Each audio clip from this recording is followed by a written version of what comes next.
Bapak Ibu Saudara yang Tuhan Yesus kasihi, dunia yang kita diami hari ini bukanlah makin hari makin membaik. Dunia di mana kita ada hari ini bukanlah semakin hari semakin membaik. Kita hampir setiap hari kita disuguhkan dengan beragam berita yang memperlihatkan bahwa dunia memang makin ada di ujungnya. Saat ini kita sudah ada di bulan ketiga di tahun 2025, tanggal 2. Kalau kita lihat ke belakang sejak kita masuk di tahun 2025, ada banyak peristiwa, ada banyak kejadian yang makin memperlihatkan buat kita semua bahwa ternyata enggak ada tempat yang nyaman dan aman di dunia ini. Kalau kita masih ingat rentetan peristiwa sejak awal tahun 2025, banyak berita yang menggemparkan. Salah satu yang saya masih ingat ketika tanggal 15 Januari. Masih sangat dekat dalam ingatan kita ketika berita di mana-mana terjadinya kebakaran di Plaza Glodok. Tercatat ada 14 orang yang meninggal dunia. Sampai hari ini ada 8 orang yang belum teridentifikasi. Mengerikan Bapak Ibu Saudara, kalau kita dengar berita mereka yang jadi korban saat itu ada yang sedang bekerja. Karena mereka memang bekerja di tempat itu. Ada beberapa orang yang sedang merayakan ulang tahun salah satu teman mereka. Bersuka cita untuk apa yang sedang mereka alami saat itu. Dan ternyata hari itu adalah hari terakhir hidup mereka. Salah satu korban saya kenal. Tapi saya baru tahu setelah beberapa minggu setelah kejadian tersebut. Dan terakhir ibunya hubungi saya kalau saya hari Kamis kemarin. Dia menangis. Karena sampai hari Kamis kemarin, saya belum dapat update hari ini. Sampai Kamis kemarin, ternyata salah satu dari 8 korban yang belum teridentifikasi itu adalah anaknya. Dia bilang, Pak Jonas, anak ini baik. Dia sudah ditinggalkan papanya. Dia tulang punggung di keluarga kami. Ada kekecewaan tadinya dari si ibu. Teman-temannya bilang bahwa anak ini baik-baik. Kalau komunikasi dengan mamanya, dia selalu bilang bahwa dia ada sampai hari itu karena penyertaan Tuhan. Ketika kejadian mamanya nggak tahu kalau itu ada anaknya di situ. Tapi setelah besoknya temannya menyampaikan bahwa salah satu korban dari 14 orang itu adalah anaknya. Mamanya menangis, tadinya kecewa. Tapi itulah hidup. Itu yang terjadi. Banyak peristiwa yang saya tidak bisa ceritakan di sini bagaimana kejadian pada ketika masuk tahun 2025, 15 Februari kita masih ingat ketika banyak media memberitakan terjadi kecelakaan di pintu tol Ciawi kalau nggak salah. Ketika satu truk itu remnya blong, dia menabrak beberapa mobil di depannya. 8 orang meninggal saat itu. Mengerikan Bapak Ibu Saudara. Banyak peristiwa lain lagi yang saya tidak bisa ceritakan di sini. Kejadian di luar negeri yang menjadi pemberitaan internasional. Ketika salah satu pesawat dari Busan Airlines terjadi kebakaran di Bandara Busan. Beberapa korban meninggal saat itu. Mereka sedang ngapain? Ada yang mungkin berpergian liburan, baru landing. Saya lupa itu pas mau take off atau sudah landing ya. Kayaknya sudah landing ya. Mungkin mereka baru mau datang liburan atau masih baru berangkat dari rumah dari satu tempat ke Busan itu untuk bekerja, sedang merencanakan bisnis dan lain sebagainya. Tapi ternyata hari itu adalah hari terakhir hidup mereka. Banyak peristiwa yang terjadi Bapak Ibu, mengerikan. 2 hari kemudian kita mendengar berita ketika salah satu pesawat dari American Airlines, tepatnya tanggal 30, itu tabrakan dengan salah satu pesawat helikopter militer. Ngeri. Kita suka dengar berita ketika mobil tabrakan, itu lazim kita dengar. Pesawat tabrakan jarang ya kita dengar. Tapi ini terjadi di awal tahun 2025. Banyak peristiwa yang mengerikan Bapak Ibu Saudara. Sampai hari ini perang antara Ukraina dan Rusia belum selesai. Belum selesai, itu sudah terlibat campur tangan dari beberapa negara termasuk NATO. Kemarin berita menggemparkan ketika Presiden Ukraina datang ke Gedung Putih untuk menandatangani perjanjian pembagian hasil mineral di Ukraina. Tapi apa yang terjadi? Berantem tuh Presiden Ukraina dan Presiden Amerika Serikat. Ngeri. Akhirnya perjanjian kerjasama itu tidak jadi ditandatangani. Selama ini Ukraina bisa mengimbangi Rusia karena ada Amerika di belakangnya. Tapi ketika mereka ribut kemarin, ngeri apa yang akan terjadi. Bapak Ibu Saudara, banyak peristiwa yang membuat kita melihat bahwa dunia nggak baik-baik saja Bapak Ibu Saudara. Perang belum selesai. Perang di Timur Tengah antara Israel dengan beberapa kelompok bersenjata belum selesai. Kemarin sudah ada gencatan senjata antara Hamas dan Israel dan juga Hizbullah. Tapi belum selesai juga karena pertukaran sandera enggak mulus Bapak Ibu Saudara. Tapi ada titik terang untuk perdamaian. Lagi gencatan senjata sama Hamas, tahu-tahu Israel nyerang Suriah.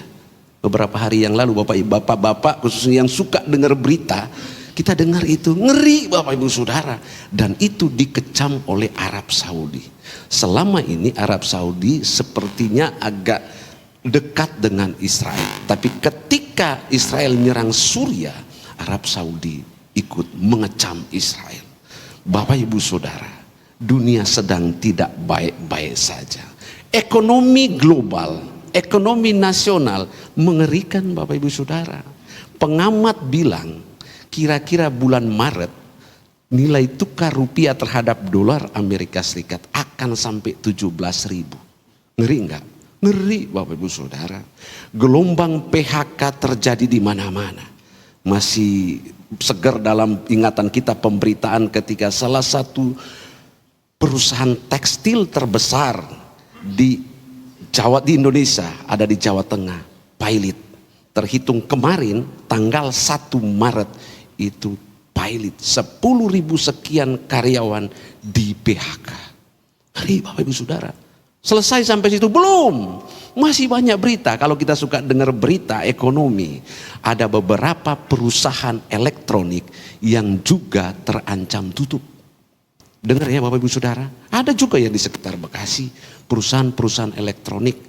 Dia mau tutup karena hasil produksinya sudah nggak mampu memenuhi operasional perusahaan. Artinya ada ancaman PHK yang luar biasa. Ini ancaman yang serius Bapak Ibu Saudara, yang harus kita cermati dengan sungguh. Dunia enggak baik-baik saja. Dunia hari ini sedang tidak baik-baik saja. Mungkin pribadi lepas pribadi kita juga ada masalah yang sedang kita hadapi. Ada persoalan yang sedang kita hadapi hari-hari ini. Bagi para pelaku usaha kecil, usaha menengah, usaha besar, waduh, semua ngeluh. Lagi sepi, lagi sulit, ekonomi tidak baik-baik saja. Banyak hal yang mengerikan Bapak Ibu Saudara. Nah, melihat fenomena seperti ini, mungkin kita bertanya, di mana tempat yang aman untuk kita kalau begitu? Mengatakan hal ini bukan berarti kita jadi pesimis menjalani hidup kita. Aduh ngeri, apa yang akan terjadi? Kita jadi pesimis. Yang usaha, iya tetap menjalankan usaha. Yang kerja, hari ini kita masih diberikan kesempatan kerja, iya kerja. Maksimalkan apa yang Tuhan berikan buat kita, potensi yang Tuhan berikan buat kita, kita maksimalkan. Lakukan apa yang kita bisa lakukan. Tapi saya mau bilang dunia sedang tidak baik-baik saja. Nah kalau gitu di mana tempat yang aman buat kita hari ini Bapak Ibu Saudara? Nggak ada tempat yang aman selain kita mendekatkan diri kita kepada Tuhan. Nggak ada tempat yang aman di kolong langit ini Bapak Ibu Saudara selain kita mendekatkan diri kita kepada Tuhan. Untuk supaya kita tetap dekat dengan Tuhan, nggak ada cara lain selain kita membangun keintiman dengan Tuhan. Lewat apa? Jam doa, mengalokasikan waktu khusus untuk kita berdoa. Lewat apa? Membangun keintiman lewat membaca kebenaran firman, mendengarkan firman Tuhan, mendengarkan renungan firman, menggali firman Tuhan. Bangun keintiman yang sungguh dengan Tuhan, supaya di tengah-tengah situasi yang mungkin tidak menentu, kita bisa tahu apa rancangan Tuhan buat pribadi lepas pribadi kita. Kita istimewa di hadapan Tuhan Bapak Ibu Saudara.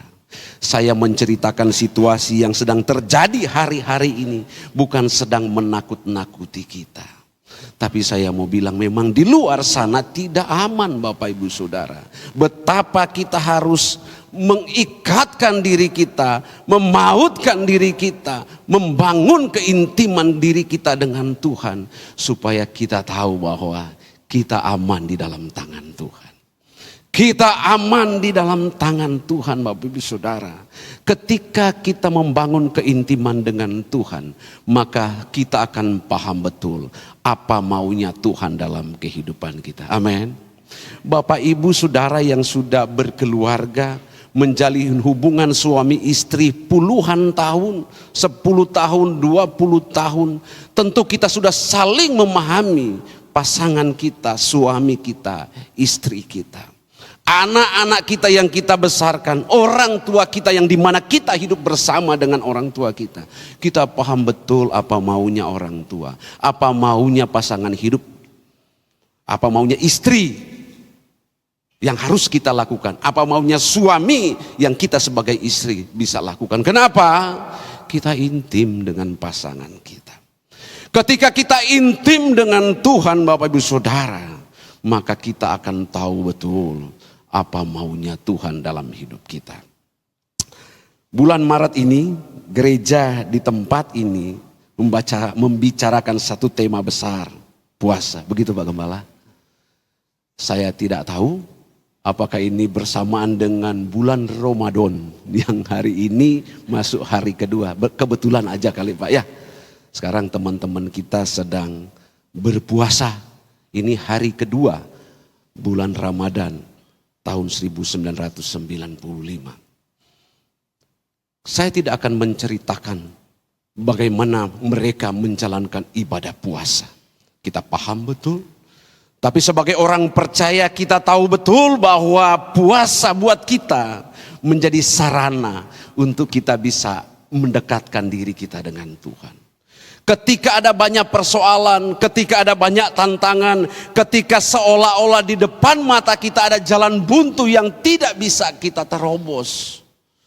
Salah satu yang harus kita lakukan adalah membangun keintiman dengan Tuhan.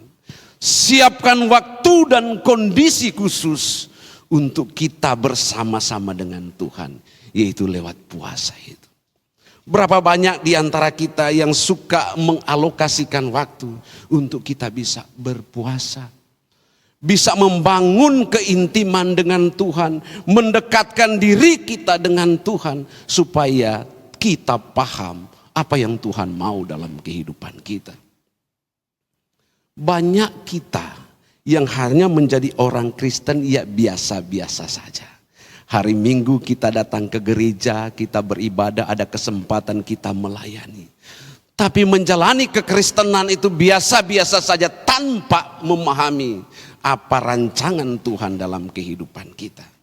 Ketika kita membangun keintiman dengan Tuhan, mendekatkan diri dengan Tuhan, maka kita akan paham betul apa yang Tuhan mau, apa yang Tuhan kehendaki dalam kehidupan kita.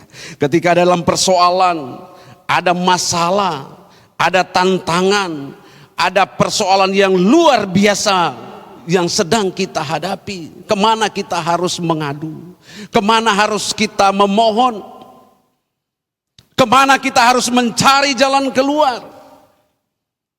Enggak ada jalan keluar yang lain selain kita datang dengan sungguh kepada Tuhan.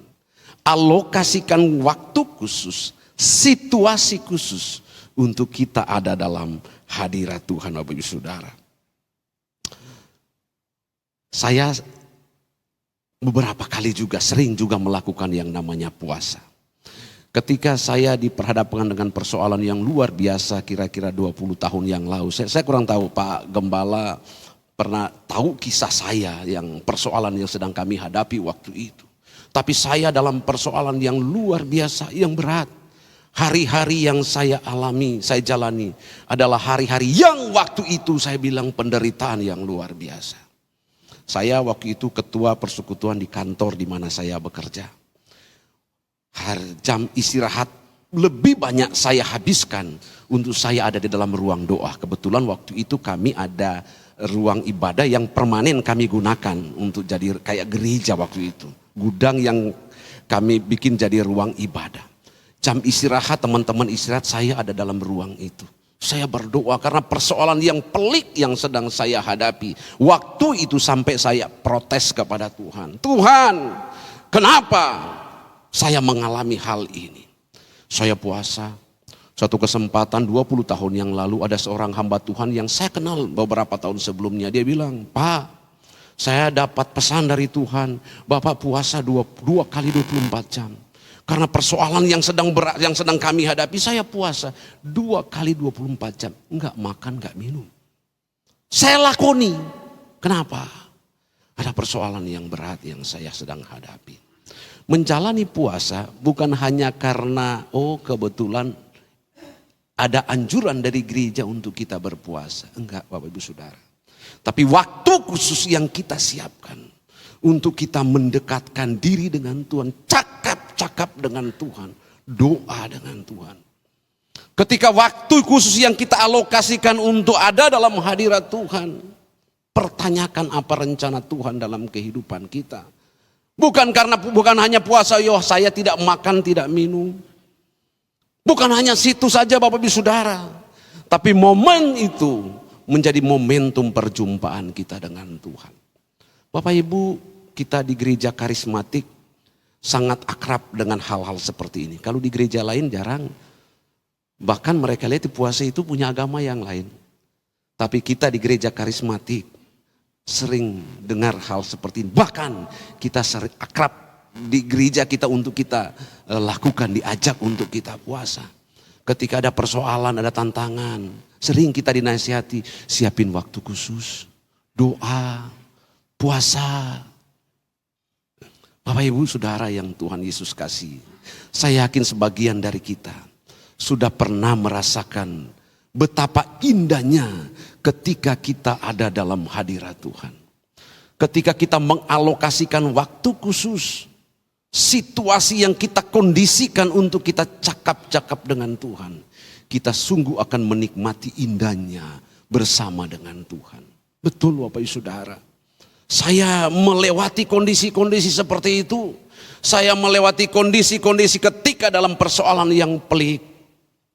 Tapi ketika kita ada dalam hadirat Tuhan, maka kita akan menikmati dan memahami dengan sungguh apa rancangan Tuhan dalam kehidupan kita.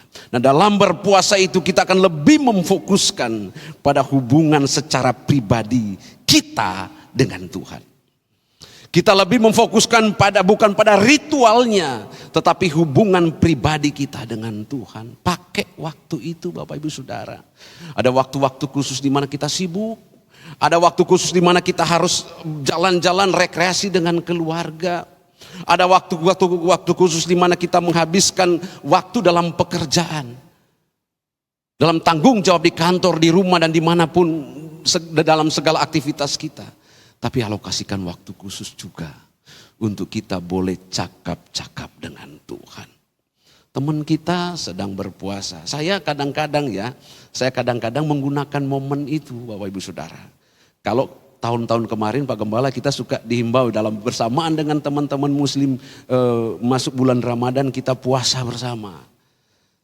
Tapi tahun ini sepertinya belum ada Pak Gembala ya. Tapi saya sebelum ada himbauan dari gereja, saya sering memanfaatkan waktu itu. Ya teman-teman puasa, ya saya ikut puasa. Bukan ikut-ikutan, enggak. Tapi dia itu momen untuk, kalau mereka bilang hari ini, bulan-bulan ini adalah bulan di mana mereka bisa bertemu dengan Tuhan. Saya juga mau gitu. Kondisi itu, situasi itu juga saya mau. Bapak Ibu, saya mengajak kita ketika ada anjuran berpuasa, enggak ada waktu khusus, enggak ada bulan khusus untuk yuk puasa, enggak. Kalau teman-teman kita Katolik, mereka sekarang kan masuk masa Prapaskah Pak ya. Masuk masa Prapaskah, ada mereka puasa akan dimulai tanggal 5 nanti. Tanggal 5 itu kan hari Rabu Abu ya. Rabu Abu akan dimulai itu masa puasa. Sampai ke Paskah nanti di bulan April, mereka puasa. Mereka ada yang namanya pantang ya, mungkin Bapak Ibu tahu ya. Bagi yang suka makan daging selama bulan Prapaskah ini pantang makan daging. Bagi yang suka makan mie, makan seafood, kesukaannya seafood, selama bulan Prapaskah ini pantang makan seafood. Mereka lakukan. Ada yang di masa Prapaskah ini puasanya itu Rebo dan Jumat. Boleh makan sekali saja. Itu memang ada tata caranya untuk bagaimana mereka berpuasa. Kita dikasih kebebasan Bapak Ibu Saudara. Kapan waktu kita alokasikan khusus untuk berdoa, untuk sungguh-sungguh mendekatkan diri kepada Tuhan, lakukan. Tidak diatur dengan aturan dari gereja kapan dan berapa lama kita harus berpuasa.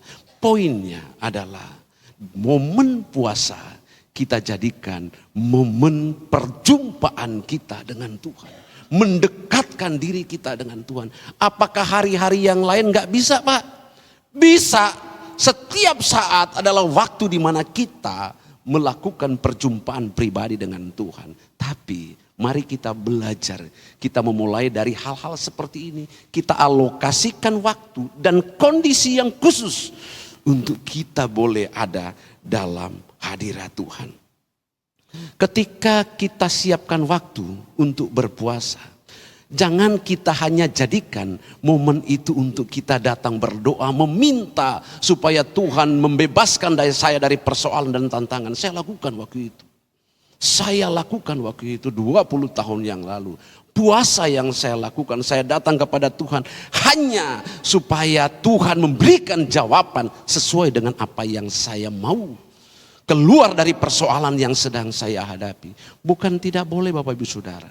Ketika kita ada masalah, ketika kita ada persoalan, siapkan waktu khusus untuk kita berpuasa. Tapi momen itu ketika kita berdoa kepada Tuhan, jangan hanya kita jadikan untuk kita meminta. Tuhan, penuhi apa yang menjadi pergumulan saya, bebaskan saya dari persoalan. Bukan gak boleh.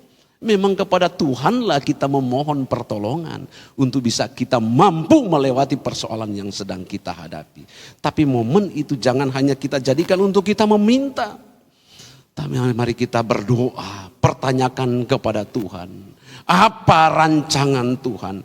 Apa maunya Tuhan dalam kehidupan kita lewat persoalan yang sedang kita hadapi. Persoalan di depan mata kita banyak Bapak Ibu Saudara. Banyak tantangan, banyak persoalan Bapak Ibu Saudara. Kita bisa gemetar ketika kita melihat keadaan di depan mata kita, persoalan di depan mata kita. Khawatir.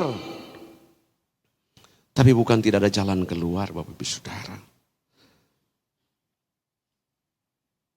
Puasa bukan hanya kita menahan lapar dan haus. Puasa bukan hanya kita ngerem hal-hal yang menurut kita Tuhan gak suka. Biasa suka marah, biasa suka asal-asalan. Sekarang lagi puasa, saya ngerem untuk hal-hal seperti itu. Enggak hanya sampai di situ. Enggak hanya seperti itu. Tapi seperti yang saya sampaikan tadi, puasa menjadi momen untuk kita berjumpa dengan Tuhan. Jangan juga, kadang-kadang kita suka lihat orang puasa itu suka pamer rohani. Gue lagi puasa, diajak makan, yuk makan puasa. Suka ada begitu. Saya suka ketemu teman-teman seperti itu. Ya puasa aja. Tapi enggak juga harus kita pamer ke teman-teman, gue lagi puasa. Kalau memang kita ditanya, kok enggak makan? Lagi puasa? Ya lagi puasa. Tapi enggak harus kita pamer-pamer kepada teman-teman kita, puasa gua. Tuhan Yesus dalam seri khotbah di bukit sudah menasehatkan hal ini.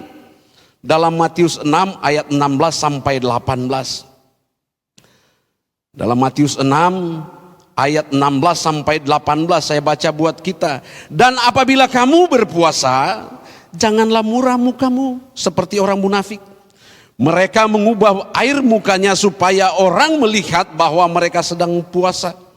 Aku berkata kepadamu, sesungguhnya mereka sudah mendapat upahnya.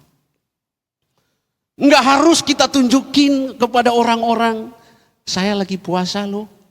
Di ayat 17, tetapi apabila engkau berpuasa, minyakilah kepalamu dan cucilah mukamu, supaya jangan terlihat oleh orang bahwa engkau sedang berpuasa, melainkan hanya oleh Bapamu yang ada di tempat tersembunyi. Maka Bapamu yang melihat yang tersembunyi akan membalasnya kepadamu. Cuci mukamu supaya kelihatan segar. Banyak orang ketika puasa tunjukin gue lagi puasa, lemes. Ketika di rumah mau mengerjakan pekerjaan yang lain, ayo pak, ma, puasa, lemes. Di kantor bisa begitu, saya ketemu kok. Lagi puasa, jadi gak bisa mengerjakan pekerjaan seperti biasanya. Kenapa? Lemes, puasa. Gak harus begitu.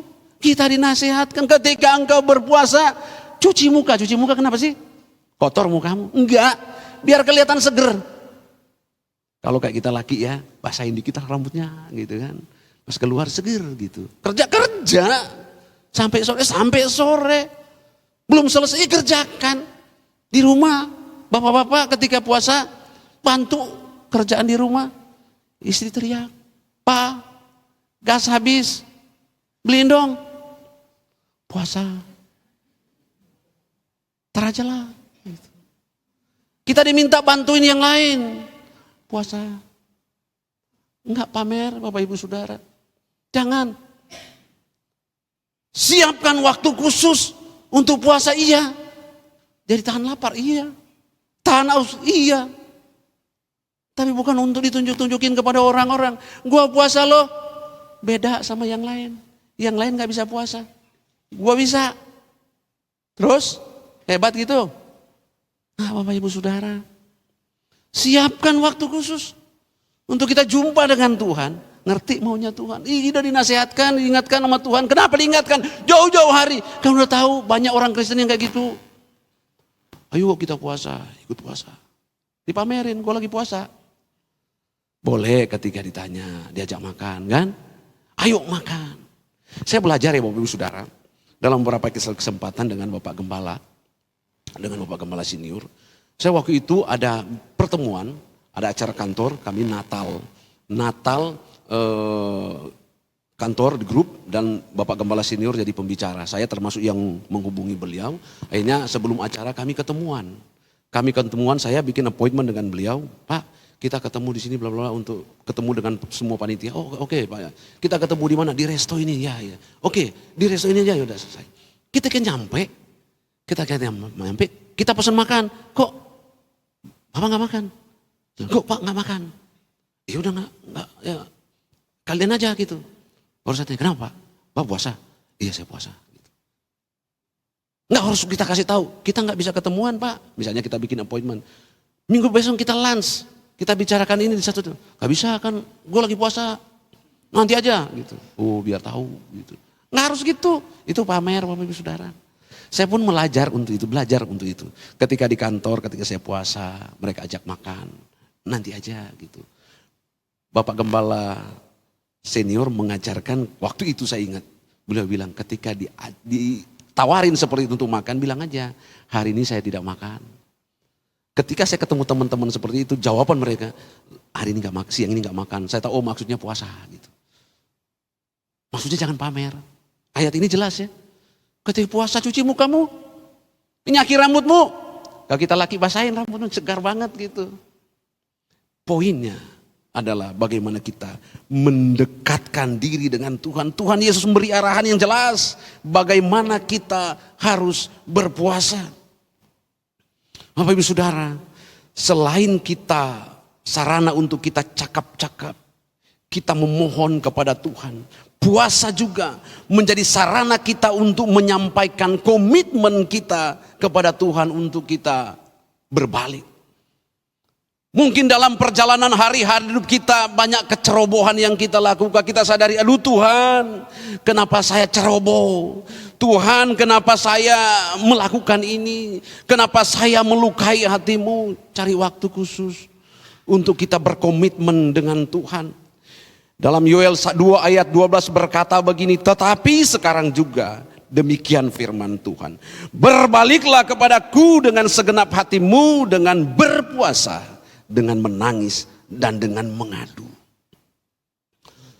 Dalam perjalanan hari-hari hidup kita menemukan ketika kita mengevaluasi diri kita, ternyata banyak hal yang kita lakukan, yang ternyata kita paham betul ini mengecewakan hati Tuhan. Duh Tuhan, kenapa saya seperti ini? Duh Tuhan, kenapa saya ceroboh? Duh Tuhan, kenapa saya melukai hatimu? Firman ini jelas mengingatkan kita. Yuk, siapkan waktu untuk kita berpuasa, dan ini menjadi sarana untuk kita bisa menangis dan mengadu kepada Tuhan. Tuhan, kalau boleh aku berkomitmen mulai hari ini saya mau benar di hadapan-Mu. Saya mau berjuang hidup benar, hidup layak di hadapan-Mu Tuhan. Komitmen kita, permintaan maaf kita kepada Tuhan ketika kita salah, harus menjadi komitmen kita juga untuk kita nggak jatuh pada kesalahan yang sama, Bapak Ibu Saudara. Ada kondisi di mana kita salah, kita sadari itu. Ada kondisi di mana kita menemukan pribadi kita melukai hati Tuhan, kita mengecewakan hati Tuhan. Ketika kita mengambil waktu khusus untuk berpuasa, gunakan waktu itu untuk kita berkomitmen kepada Tuhan. Tuhan, saya nggak mau jatuh pada kesalahan yang sama.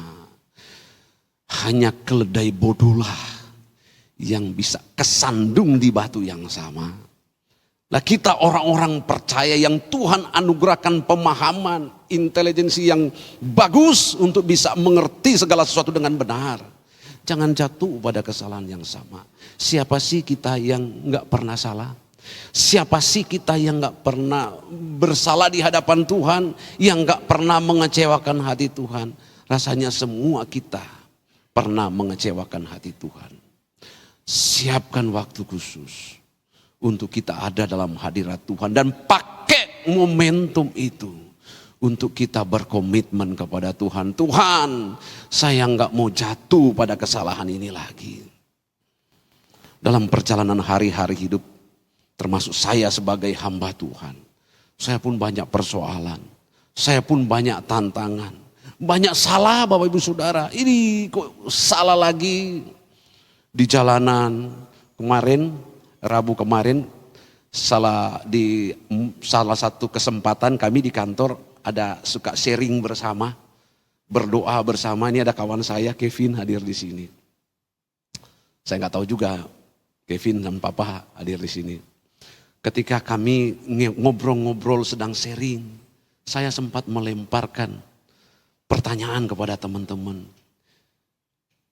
Dalam perjalanan hidup kita, ketika kita salah, pernahkah kita merasa, pernahkah dalam perjalanan hari-hari hidup kita, terus kita melakukan kesalahan yang kita paham betul itu mengecewakan hati Tuhan? Gimana perasaan kita? Saya lemparkan pertanyaan itu kepada teman-teman. Beragam Bapak Ibu Saudara. Beragam persoalan. Kita tahu kok. Kita tahu. Apa yang saya waktu itu sempat bicara ketika yang sering kita lakukan.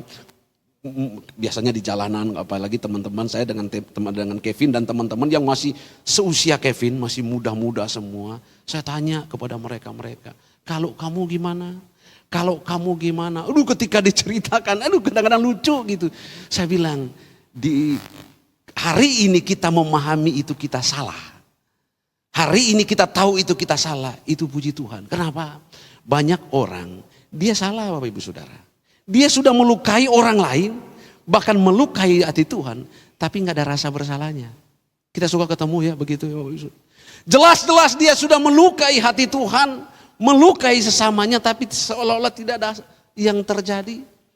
Saya bilang teman-teman, kalau kita ada dalam kondisi itu, kita tahu kita salah, kita tahu kita sudah melukai hati Tuhan, terus kita tidak ada rasa bersalahnya, seolah-olah aman-aman saja. Saya bilang ada yang salah dalam hidup kita. Ada yang salah. Harusnya ketika kita jatuh, ketika kita salah, ada kegelisahan dalam hati kita. Kok kenapa saya begini? Kenapa saya salah seperti ini? Kenapa? Saya masih ingat suatu kesempatan saya ngurus paspor di Jakarta Timur. Saya ngurus paspor di Jakarta Timur. Beberapa waktu yang lalu, belum terlalu lama. Saya tinggal ngambil.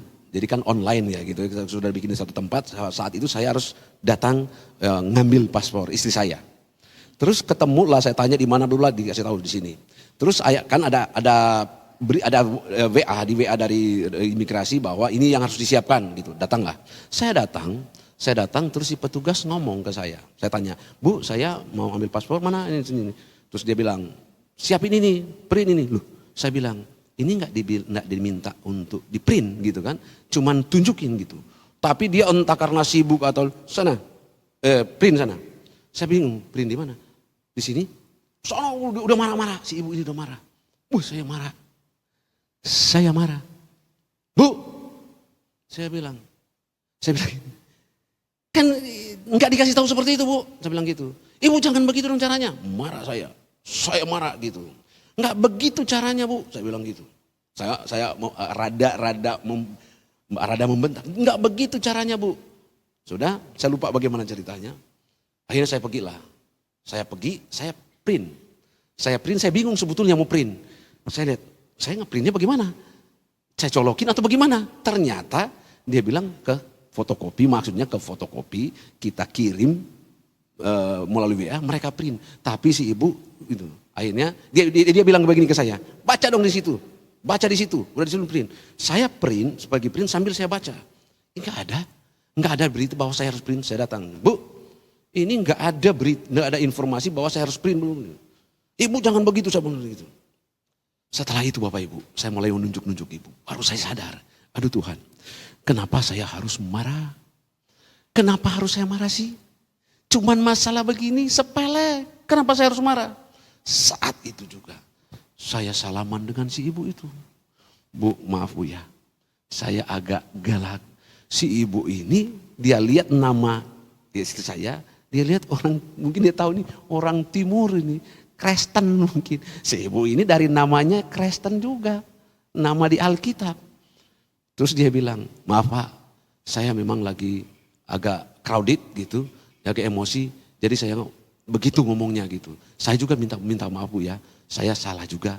Sebetulnya ya saya tidak dalam posisi salah. Salahnya saya apa sih?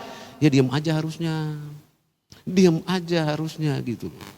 Harusnya diam aja. Kenapa sih harus saya marah juga? Saya ceritakan ke Kevin dan teman-teman di sharing kemarin itu. Kebetulan saya baru mengalami kejadian yang membuat saya marah. Saya bilang ke Kevin dan teman-teman, saya beberapa hari kemarin saya ada cerita, saya bilang gitu. Ke orang ini saya nanya baik-baik, dia kasar, dia ngomong saya. Dia kasar. Tapi puji Tuhan, ketika saya mau marah, saya kok kayak diingatkan. Kok harus marah? Gitu. Kok harus marah? Seperti diingatkan, nggak jadi gitu. Saya cerita ke Kevin dan teman-teman, saya bilang ke mereka, tahu nggak? Itu sukacitanya luar biasa. Ketika ada sesuatu yang harusnya membuat kita marah, membuat kita bisa ngebentak orang, tapi ketika kita bisa mengendalikannya, senengnya minta ampun. Saya bilang mereka, kasih kesempatan, waktu sedikit untuk kita berpikir sebelum kita bertindak. Sebelum kita mau marah, kita minta waktu 2-3 detik untuk berpikir. Kalau gue marah, kalau gue lakukan ini, Tuhan suka atau tidak. Dan waktu itu puji Tuhan, saya dapat kesempatan untuk berpikir sejenak. Gak usah gitu. Biasanya saya suka gak bisa mengendalikan Bapak Ibu Saudara. Bukan sekali 2 kali ketika kejadian di jalanan saya harus siapkan waktu khusus berdoa kepada Tuhan. Tuhan kenapa harus begini? Kenapa harus seperti ini? Saya harus marah-marah. Aduh mengerikan Bapak Ibu Saudara. Malu kita. Belum tentu kita punya kesempatan untuk kita bisa membenahi diri kita Bapak Ibu Saudara. Sekecil apapun persoalan, masalah yang kita hadapi, kesalahan yang kita lakukan. Siapkan waktu untuk kita berdoa, minta ampun. Dan berkomitmen kepada Tuhan untuk gak jadi lagi. Kita harus berusaha dengan sungguh untuk kita memperbaiki apa yang menurut kita salah. Kita dikasih kebebasan untuk kapan saja yuk lakukan puasa. Kapan saja kita siapkan waktu khusus. Bukan cuma pokoknya saya harus tahan lapar, tahan haus, enggak marah-marah, enggak ngomel-ngomel, enggak hanya di situ. Tapi puasa kita jadikan momentum kita untuk kita lebih mendekatkan diri kita dengan Tuhan. Puasa yang kita siapkan waktu dan kondisi khusus itu menjadi kita lebih dekat dengan Tuhan. Dalam berpuasa juga kita bisa mengerti betul apa yang Tuhan mau dalam kehidupan kita.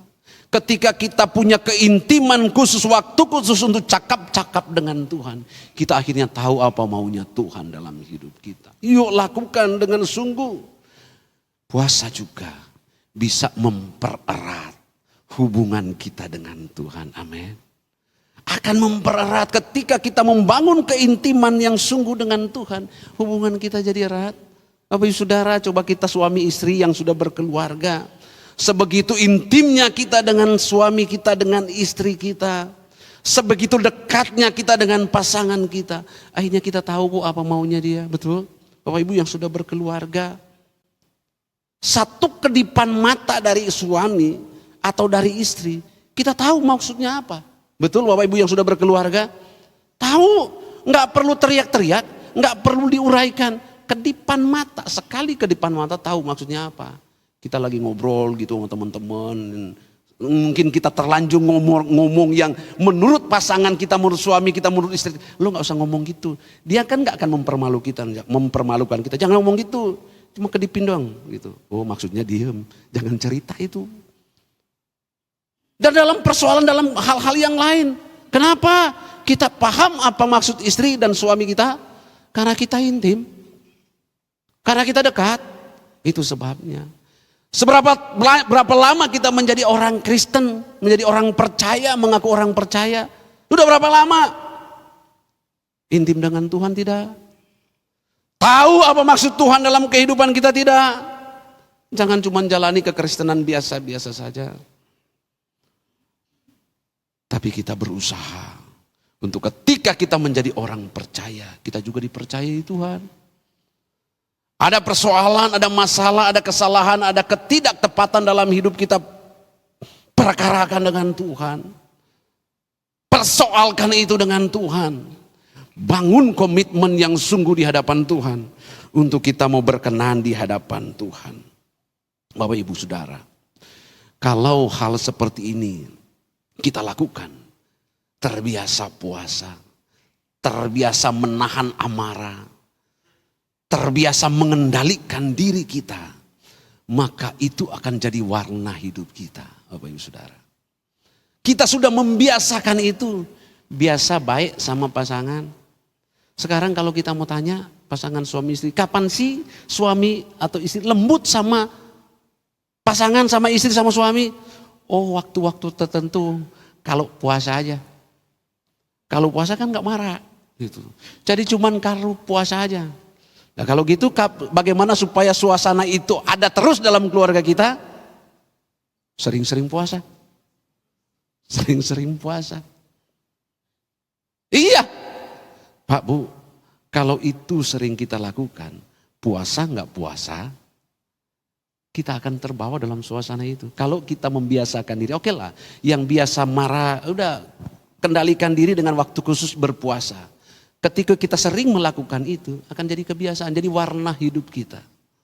Amin Bapak Ibu Saudara. Ini sukacita yang tidak bisa tergantikan dengan apapun. Kalau kita mendapati ternyata hidup kita menyukakan hati Tuhan. Pak Bu, jangan sampai kita menyesal. Jangan sampai nanti kita menyesal, kenapa sih saya seceroboh ini? Kenapa sih saya segegabah ini dalam menjalankan hari-hari hidup kita? Kalau hari ini Tuhan masih berikan kesempatan kita hidup, kalau sampai hari ini Tuhan masih berikan kesempatan kita berpikir dengan jernih, koreksi hidup kita. Amin. Karena ada saatnya kita mungkin masih hidup, tapi sudah tidak bisa berpikir lagi. Ada ketika seseorang sudah terbaring di rumah sakit, dia sudah tidak bisa berpikir dengan jernih. Atau bahkan ketika Tuhan sudah panggil pulang. Nah kalau hari ini Tuhan masih berikan kesempatan kita sehat, kita masih bisa berpikir dengan benar, mari gunakan kesempatan itu dengan baik untuk berjuang hidup kudus, menjaga kesucian hidup, sampai Tuhan dapati kita berkenan di hadapannya. Amin Bapak Ibu Saudara, mari kita berjuang dengan sungguh. Tuhanlah yang akan memampukan kita. Amin.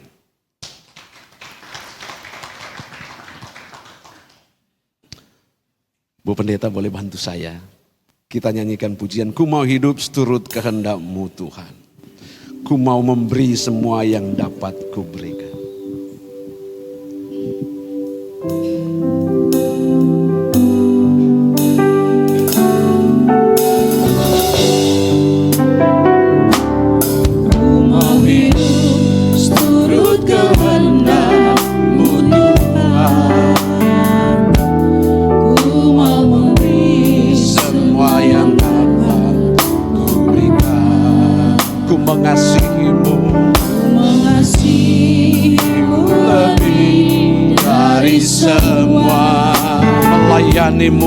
Melayanimu di bumi. Lagi dengan sungguh katakan pujian ini, ku mau hidup seturut kehendak-Mu. Ku mau hidup seturut kehendak-Mu. Kami mau hidup seturut kehendak-Mu.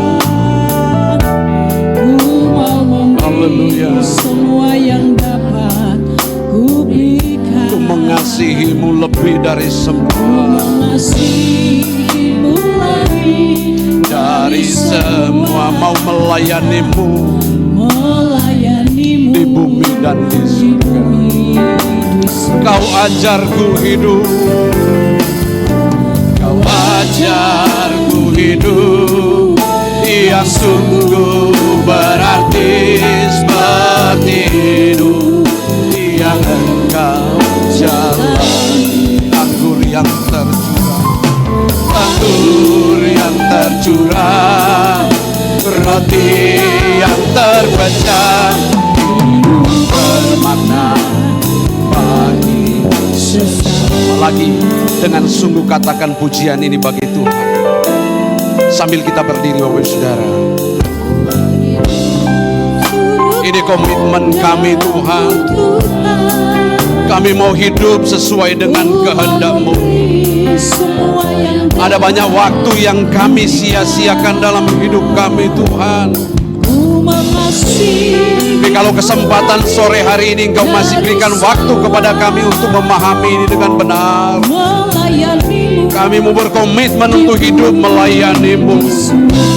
Kau ajarku hidup, Kau ajarku hidup yang sungguh berarti, seperti hidup yang Yesus jalani.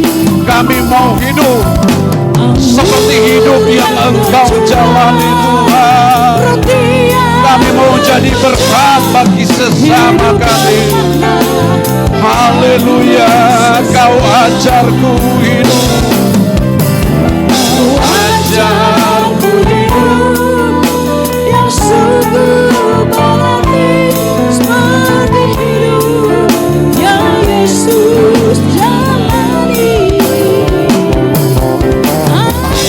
Yang tercurah, roti yang terpecah, hidup bermakna Bagi sesama, hidup bermakna, hidup bermakna bagi sesama, hidup bermakna, hidup bermakna bagi sesama. Sementara musik tetap mengalun, mari Bapak Ibu kita mendekat kepada Tuhan. Kebenaran firman-Nya sudah disampaikan. Banyak mutiara-mutiara kebenaran yang telah kita dengar.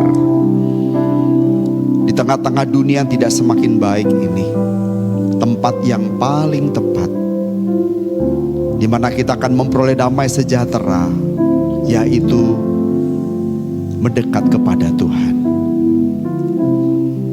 Masing-masing pasti punya masalah, pergumulan. Tuhan hadir di sini.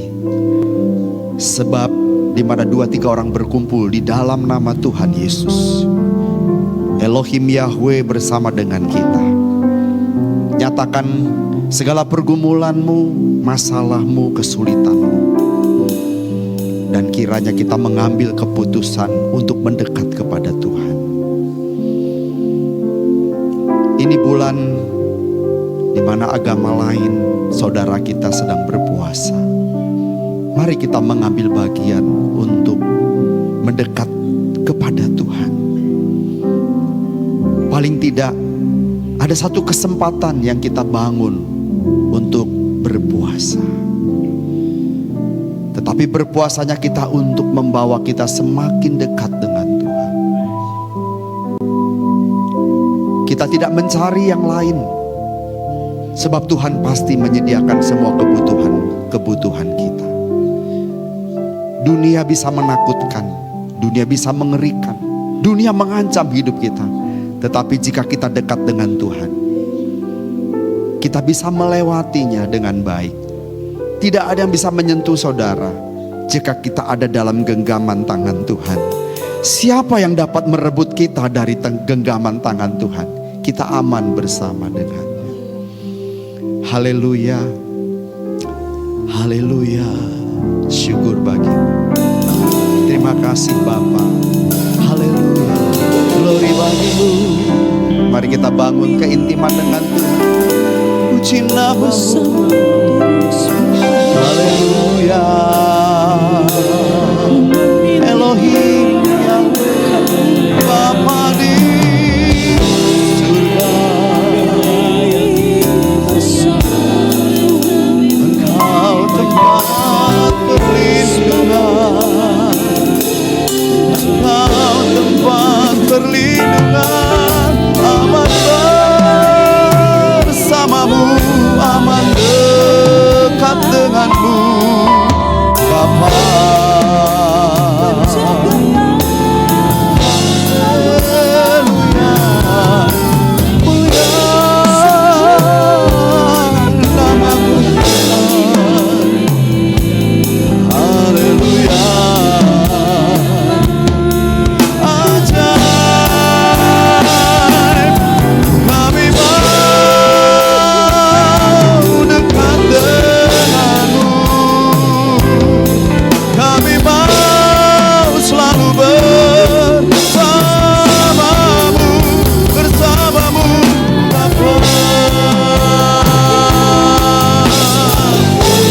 Aman bersama denganmu. Engkaulah tempat berteduhan, Engkaulah tempat perlindungan kami. Aman berlindung dalam naunganmu, aman hidup dalam dekapanmu. Haleluya. Kami memujimu, kami menyembahmu, Bapa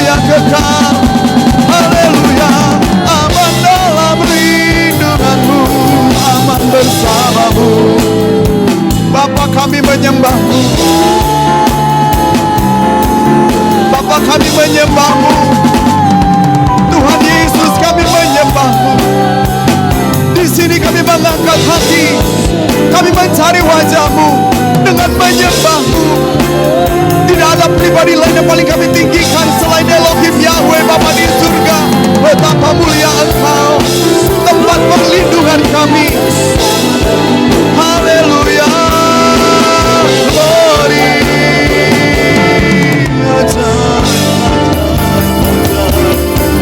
Bapa, ku agungkan nama-Mu Bapa, ku sembah, ku puji Engkau, ku puji Engkau. Haleluya.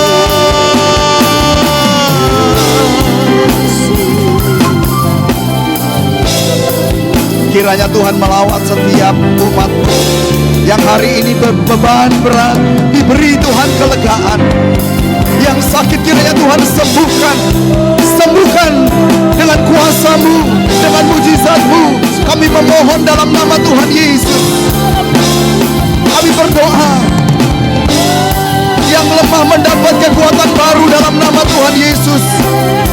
Kami berdoa, yang bimbang diteguhkan di dalam nama Tuhan Yesus. Setiap pergumulan anak-anak-Mu Bapa, apapun pergumulan mereka, saat ini mereka nyatakan di hadapan-Mu, dan aku mohon campur tangan-Mu. Aku meminta Bapa, di dalam nama Putra Tunggal-Mu, di dalam nama Tuhan Yesus, aku mohon campur tangan-Mu. Tuhan lawat, Tuhan lawat. Bapa, nyatakan kuasa-Mu dalam nama Tuhan Yesus. Ku meminta belas kasihan-Mu, ku meminta belas kasihan-Mu. Haleluya. Engkau yang memberikan kami kelegaan, Engkau yang memberikan kami kemenangan. Glory bagi-Mu. Haleluya. Haleluya. Haleluya.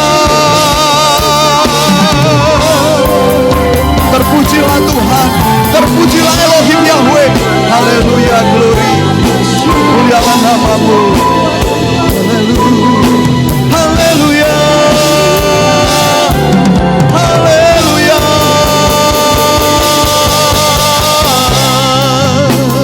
Ya lama-lama, diara lama sai, diara lama, randa lama-lama sai, diara lama sai, diara lama-lama, dia nana karya lama sai. Haleluya.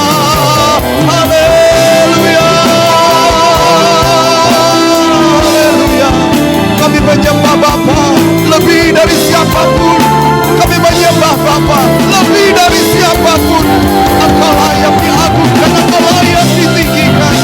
Mulia nama-Mu, mulia nama-Mu, Elohim Yahweh.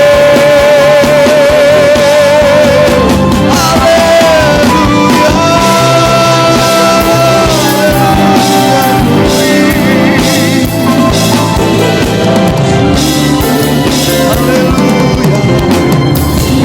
Haleluya. Haleluya.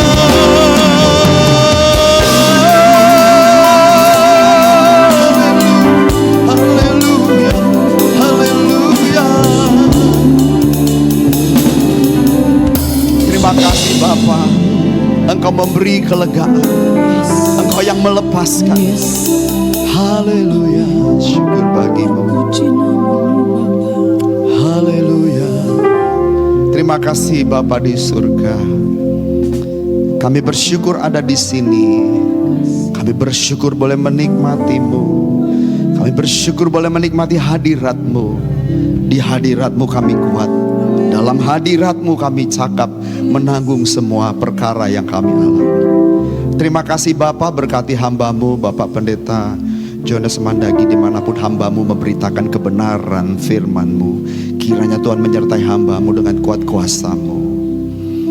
Istri dan anak-anaknya kami serahkan dalam tangan-Mu. Tuhan pelihara mereka, berkati hidup mereka, berkati pelayanan Pak Jonas Tuhan. Terima kasih Bapa, terima kasih Tuhan. Kami bersyukur atas kebenaran firman-Mu. Patrikan semua kebenaran-Mu di hati kami. Dalam nama Tuhan Yesus kami berdoa, haleluya.